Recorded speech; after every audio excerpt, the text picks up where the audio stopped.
compañeras y compañeros. Bueno, yo voy a tratar de mechar un poco la cuestión histórica con la cuestión actual y algunas definiciones que me interesa dejarlas y a lo mejor en el debate seguimos avanzando.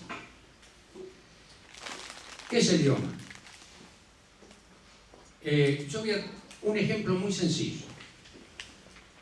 Cualquiera de nosotros va a una farmacia a comprar un medicamento con una receta del idioma. ¿Qué pasa? Nos entregan el medicamento, hacen un ticket y en ese ticket está el precio de venta al público, 100 pesos,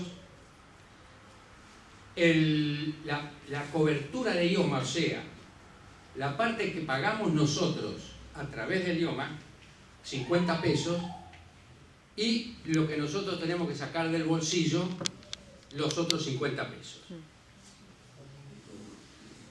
Eso es. Bien. Primero, fuimos a comprar un medicamento. Entonces algún padecimiento tenemos nosotros o nuestros a cargo, nuestra familia que está a cargo, ¿no? Con el idioma. Entonces ya estamos enfermos. Algún padecimiento tenemos. ¿Por qué digo esto? Perdón, antes que eso. Y la otra parte, o sea, la receta es un documento por medio del cual hay una representación de un acto médico, ¿verdad? Y por otro lado, es una orden de pago que le ordena al idioma que de los fondos que nosotros hemos aportado extraiga esos 50 pesos para entregárselo al farmacéutico o a la farmacéutica. Es así, de acuerdo a los convenios y todo eso, pero ese es el mecanismo. Primero, vamos porque estamos enfermos nosotros o alguien más. Segundo, es una ayuda financiera. El idioma es una institución financiera, como todas las obras sociales, que nos ayuda, nos ayudamos, no es una financiera privada, ¿no? Tiene sus notas particulares. Nos ayudamos entre todos, juntamos plata, la ahorramos, si quieren, podemos decirlo así, ahí en el idioma y pagamos eso y otros gastos que tenemos que producen nuestras enfermedades. La salud no está. Porque salud es un concepto anterior a la enfermedad. Además, en mi opinión, cuando nosotros hablamos de salud, tenemos que hablar de salud colectiva. Porque salud, en mi opinión, es tener todas las condiciones objetivas posibles para desarrollar un buen vivir. Y entonces tenemos que tener empleo digno, incluyendo los salarios en el empleo digno.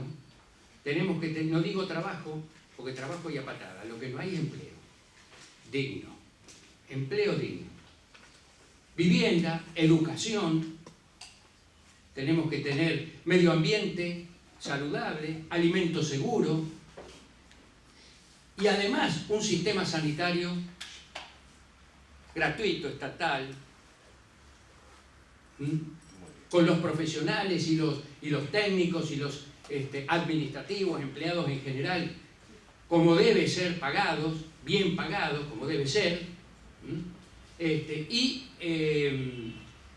entonces yo pregunto, bueno, dije gratuito, estatal, accesible, integral, integrado, de excelencia, toda una definición larga, pero eso es lo que debemos tener. Entonces, ¿qué nos pasó? ¿Por qué hay tanto? Porque resulta que esos dineros que nosotros juntamos y que lo depositamos en esa obra social que se llama idioma, en este caso, va a parar a los bolsillos de los privados. Este presidente dice que tiene el 95% del presupuesto está destinado a coberturas. De ese 95%, a lo mejor un 5%, a lo mejor va a pagar prestaciones que hacen los hospitales públicos. Y el otro 90% u 85% va a los bolsillos del sector privado. Un sector privado que no está preocupado por la salud nuestra, ¿eh? No. Porque si yo tengo la mala suerte de tener unos cuantos millones de dólares y quiero hacer una inversión en algo productivo, entonces empiezo a pensar y digo, a ver, no, venta de armas no. No, droga tampoco, ¿no? Ah, salud. Y lo dije así, en ese orden, ¿eh? Son los importantes en el mundo. Salud. Y entonces, una clínica. ¿Qué necesito para que esa inversión me vuelva en ganancia? ¿Qué necesito? Enfermos. Necesito enfermos. Entonces yo no me voy a preocupar por la prevención y la promoción, y no solamente por eso, sino tampoco me voy a preocupar porque haya empleo digno y todo. No, no. Quiero enfermos. Entonces, bueno, eso es lo que ha producido el sistema de las obras sociales. Nosotros perdimos. Y la primera cuestión, compañeras y compañeros, es que nosotros les hemos hecho el favor, nosotros, vamos a empezar por ahí, les hemos hecho el favor a la ideología y política dominantes, equiparando salud a enfermedad. La salud no se cura. A pesar de que está ese dicho, curarse en salud. No, no es así. La salud no se cura. La salud se cuida. Es la enfermedad la que se cura. Entonces, nosotros no podemos pedirle a un ministro de salud, que en realidad por ahí podría llamarse ministro o ministerio de la enfermedad. Bueno, el Ministerio de Salud. No le podemos pedir al ministro de turno, por más buenazo que sea, No hay más ministros. bueno, no importa, está bien, pero por más buenazo que sea, no le podemos pedir que me garantice un empleo digno, una educación, ¿no? Eso es un... y las otras cosas que dije, porque eso es un plan general de gobierno. Entonces, cuando hablamos de salud, los trabajadores tenemos que pensar en todo eso. Porque eso es lo que señaló Carrillo. Carrillo no dio una definición clásica, esa que dice, salud es, dos puntos, bla, bla, bla. No. Yo, por lo menos, mejor, voy a relativizar ese no. No lo encontré. No lo encontré en los escritos que leí de él. Pero, tiene una serie de frases que a mí me ha hecho pensar, que a Perón le decía, general, usted no se preocupe, déjeme a mí, que con la compañera Evita vamos a desarrollar el sistema sanitario. El sistema sanitario. Pero usted haga desaparecer la pobreza. Y la pobreza en todo sentido. No la pobreza solamente económica. La pobreza espiritual, que no solamente se encuentra en las barriadas humildes. La pobreza cultural, que tampoco se encuentra solamente en las barriadas humildes. Y así muchísimas otras cosas que forman lo que es la pobreza en general. Entonces, y yo creo que hasta eso le decía, porque cuando dice que ante el infortunio que produce la pobreza como causa de las enfermedades, los microbios son unas pobres causas, entonces está hablando de una cuestión mucho más general. Y la conferencia de Alma-Ata, en la ex Unión Soviética, ya en 1978, que fue la primera conferencia internacional de salud y levantó la consigna de salud para todos en el año 2000, solamente Cuba lo cumplió, los demás no lo cumplieron.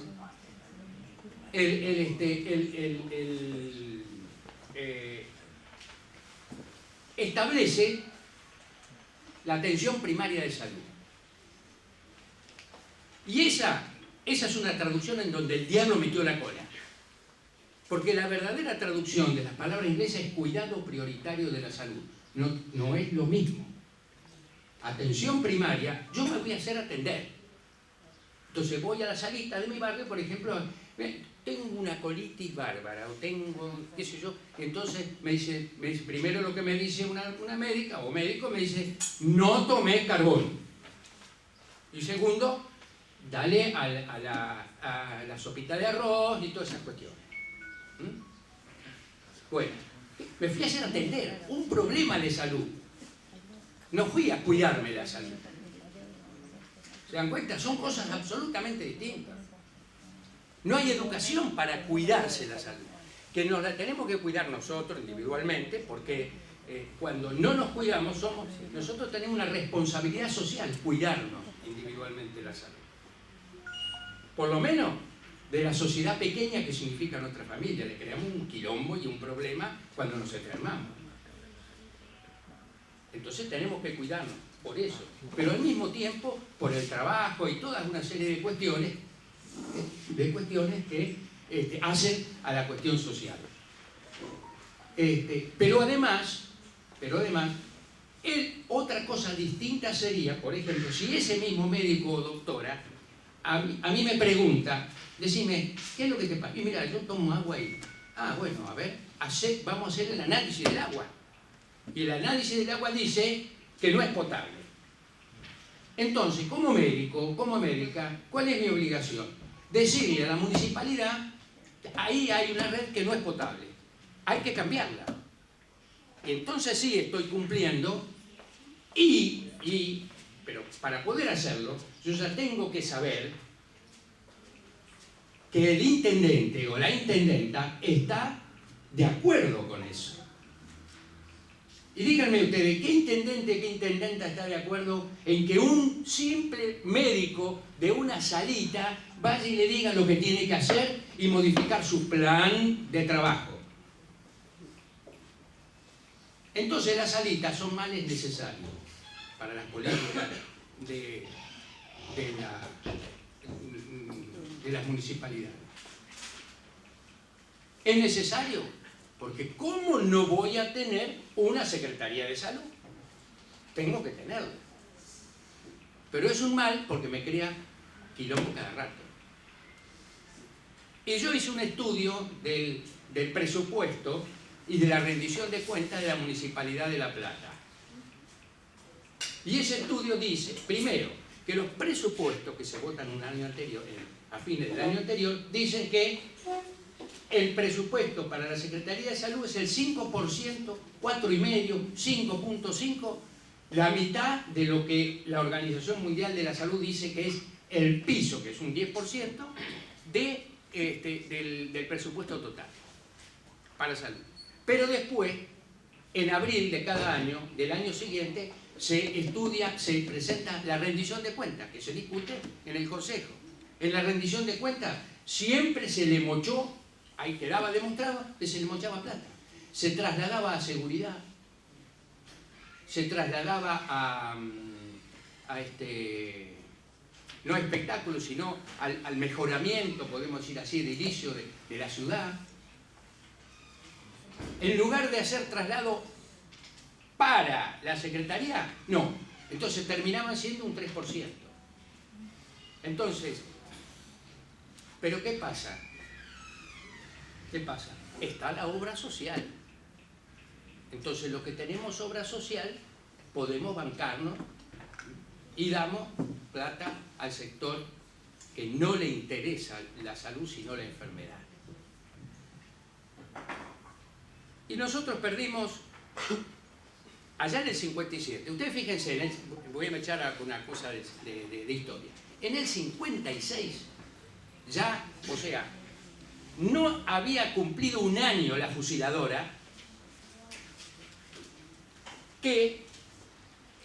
porque en junio del 56 ya hay un decreto ley provincial, por medio del cual el dictador provincial de turno, que no me acuerdo cómo se llamaba,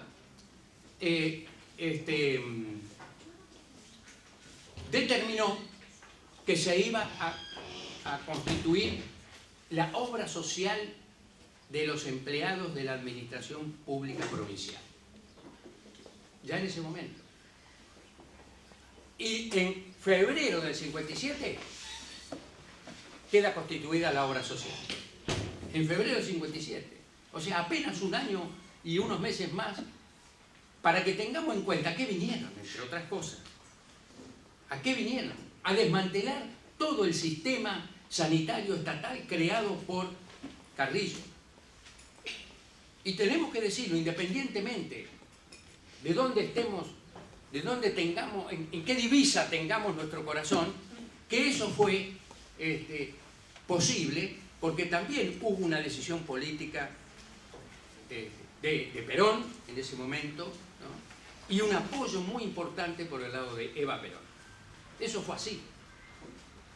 Bueno.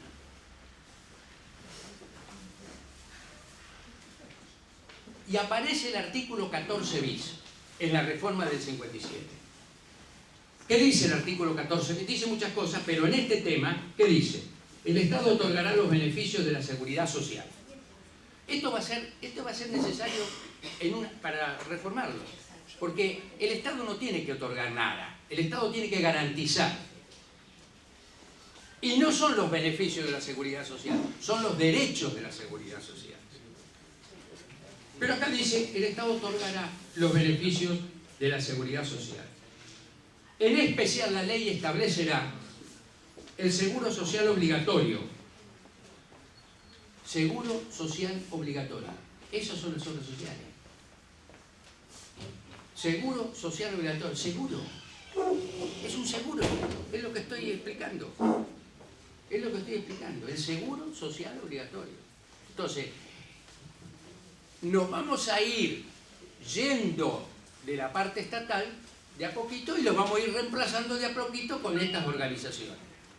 Y a partir de esto empiezan a desarrollarse en flecha las obras sociales. Las obras sociales. Es cierto lo que dijo el compañero. Yo le voy a contar una anécdota del papel de las obras sociales. Durante el último gobierno de Perón, el ministro Liotta, ministro de Salud, genera un proyecto de ley que, digamos, controla más las obras sociales, ¿no? Y entonces, este ministro, antes de mandarlo al proyecto, se lo da a leer a Mario Testa. Mario Testa, no sé si ustedes lo han sentido nombrar, era un sanitarista de primer nivel,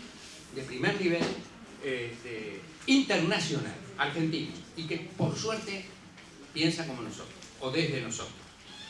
Bueno, entonces era uno de los asesores y le dice, dígame doctor, ¿qué le parece este proyecto? Y Mario le dice, ¿usted lo consultó con los muchachos? ¿Saben a qué me refiero cuando digo muchachos, no? Bueno, ¿usted lo consultó? No, ¿por qué? Yo lo consultaría. No, no lo voy a consultar, dice. Lo voy a presentar y lo vamos a aprobar. ¿Por qué? Porque somos todos peronistas. Cuando los muchachos recibieron ese proyecto, le pidieron una reunión al general Perón y le dijeron, general, si usted deja que este proyecto entre, nosotros le paramos el país. Manejo de plata. Manejo de plata, de mucha plata y de mucho prestigio político. Entonces no tiene nada que ver con la salud. Nada de eso. Bueno, ustedes fíjense una cuestión. El IOMA tiene, no sé si lo dije, 40.000 millones de pesos. Ese es el presupuesto de este año. Votado en diciembre. No están incluidos ahí los aumentos magros, pero aumentos al fin que hemos tenido los trabajadores estatales. Así que suman cerca de unos 10.000 millones más. 40.000 millones. 40.000 millones, ya termino. 40.000 millones es el mismo presupuesto que tiene el Ministerio de Salud de la provincia de Buenos Aires, para 17 millones de personas. Y esto es para 2 millones. Fíjense el negocio que hay detrás de todo eso. Ahora, preguntémonos lo siguiente. 20.000 millones los ponemos nosotros 20.000 los pone el Estado. Supongamos que no existe IOMA y esos 20.000 pesos que pone, 20.000 millones de pesos que pone el Estado como patrón a la obra social, supongamos que lo entrega al Ministerio de Salud de la provincia de Buenos Aires. Es sencillo el tema. Las cuentas son sencillas. Las cuestiones son políticas. Política y política de clase. Esas son las cuestiones. Entonces nosotros tenemos que borrar las barreras que tenemos, porque somos todos trabajadores, unirnos, conformar un gran puño y golpear como corresponde. Ustedes fíjense lo que pasó ahora. Hace unos días hubo un aumento del 28,25% en la cobertura de los medicamentos. Y sale un sindicato a adjudicarse eso. Cuando en realidad el Consejo Consultivo Gremial, ¿puedo hablar del Consejo Consultivo?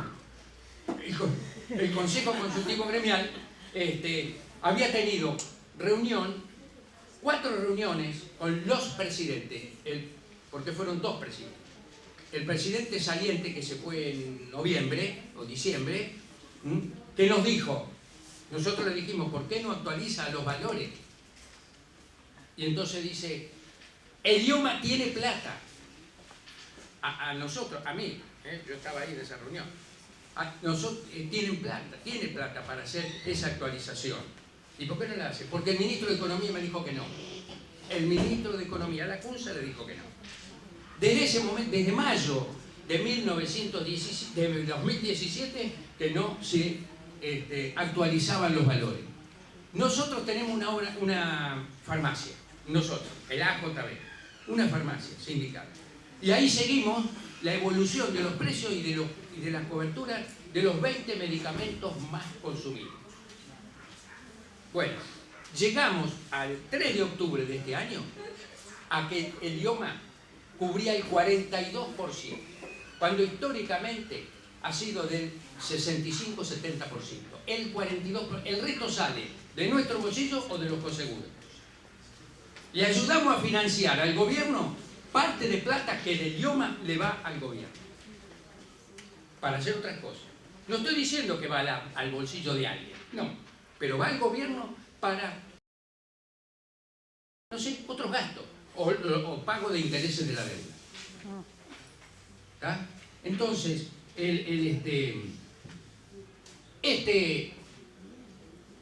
hice el cálculo de cuánto significaba ese 28-25% en el aumento de la cobertura, que este sindicato con bombos y platillos se adjudicó el triunfo. Llega, y háganlo ustedes, llega la cobertura a un promedio del 50%, cuando históricamente, digo, ha sido entre el 70 y el 65%. Nos siguen robando plata. Por supuesto que tuvo una respuesta. Yo no me callé la boca, porque no puede ser. Estamos trabajando todos unidos, somos unos cuantos sindicatos que fuimos a hablar con el presidente. El representante de este sindicato no fue, pero resulta que ese presidente, ese dirigente, dice que gracias a la actividad que desarrolló UPCN,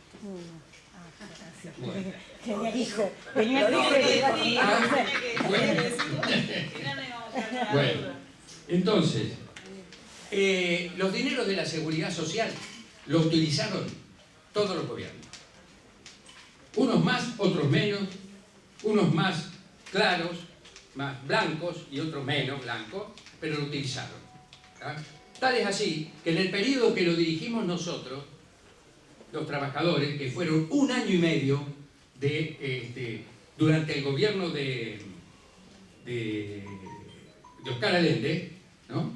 Lo dirigimos, el gobierno de Oscar Allende le debía 71 millones de pesos de aquella época y en aquel momento.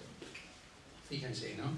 Bueno, nosotros planteamos la mejor defensa. Nosotros no planteamos más la defensa del idioma. La mejor defensa es su recuperación. Planteamos su recuperación. Y hablamos de recuperación porque lo tuvimos. Planteamos su recuperación. Es una batalla dura. Es una batalla dura. Porque no todos los partidos están de acuerdo con eso, por ejemplo, con la recuperación. Porque como han utilizado los fondos, tienen la idea de seguir utilizándolo. Entonces toman al idioma como una empresa u organismo estatal. Cuando no lo es. Nosotros defendemos del 14 bis de la Constitución el párrafo que dice que lo tenemos que administrar nosotros. No el que le da origen y legitima y legaliza el origen de las obras sociales, por todo lo que dije anteriormente, ¿no? Bueno, el Consejo Consultivo Gremial se creó, y con esto ya termino, en diciembre del 2004. Estaba Felipe Solá de gobernador. ¿Por qué? Porque estamos ejerciendo una gran presión en esta dirección de recuperarlo. Entonces dice, bueno, vamos a darle algo a los sindicatos, ¿no? Entonces le da un espacio, ¿no? Dentro del IOMA. Consejo Consultivo Gremial del IOMA, así aparece. Nosotros no nos consideramos del IOMA, somos en el IOMA, porque nosotros representamos a todos ustedes. Entonces no somos del IOMA, estamos en el IOMA. Bien. Entonces, hay un artículo 3º que dice, serán funciones del Consejo, emitir opinión no vinculante, cuando le sea requerida por el honorable directorio. Elevar a consideración y decisión del honorable directorio las propuestas que estime convenientes, no vinculantes, y dictar el reglamento interno de funcionamiento. Esa es la única autoridad que tenemos. ¿Tá? Pero de todas maneras, hemos creado una situación ahí adentro de debate. Consideramos que hay en el IOMA 2 organismos que son políticos: el directorio y nosotros. Y hemos logrado cosas. Con la anterior administración, la Escalella era el presidente, ¿no? En la época de Scioli como gobernador, logramos, ustedes si entran en la página del IOMA van a encontrar el buscador. El buscador es una herramienta para nosotros muy interesante porque nos permite saber de cada droga cuántos laboratorios hay, cuántos precios tiene, cuál es la cobertura del idioma y cuál es lo que tenemos que pagar nosotros. Y yo le voy a decir una cosa, caro pero el mejor, no entra en el tema nuestro, en el tema de los medicamentos. No nos dejemos llevar por esa consigna del viejo Grundy, que era un televisor caro pero el mejor, y no era bueno. Bueno, entonces, y le hemos impuesto, porque acá hay una pequeña aclaración voy a hacer. En este decreto no está admitida la conformación de los consejos consultivos regionales o de las delegaciones. No está eso puesto. Esto se lo hemos impuesto nosotros, con iniciativa propia de varios sindicatos que nos empezamos a reunir les voy a decir, Bahía Blanca, Mar del Plata, Dolores, Azul, Junín, San Nicolás, Berazategui, Loma de Zamora y Olavarría. Nos empezamos a reunir y empezamos a ir hacia la región o hacia la delegación, ¿no? A plantearle los problemas. Estamos en esa etapa. tenemos que generalizarlo, porque eso es el ABC nuestro, el ABC nuestro. Tenemos que ampliar la base de pelea, como lo hacemos en todo, en esto también. Entonces es fundamental el desarrollo de los consejos consultivos regionales, es fundamental. Nosotros, los sindicatos del Frente Docente están incorporados, la SICOP está incorporada, ATE, AJB. Es un plato porque por ahí ha aparecido alguien de UPCN.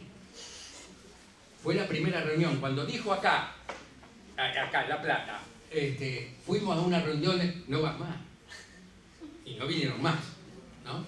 Bueno, esto es así, pero no importa, tenemos que seguir avanzando, y en definitiva, si los resultados son positivos, le vamos a crear problemas a esas organizaciones que no quieren participar. Bueno, quedo las preguntas.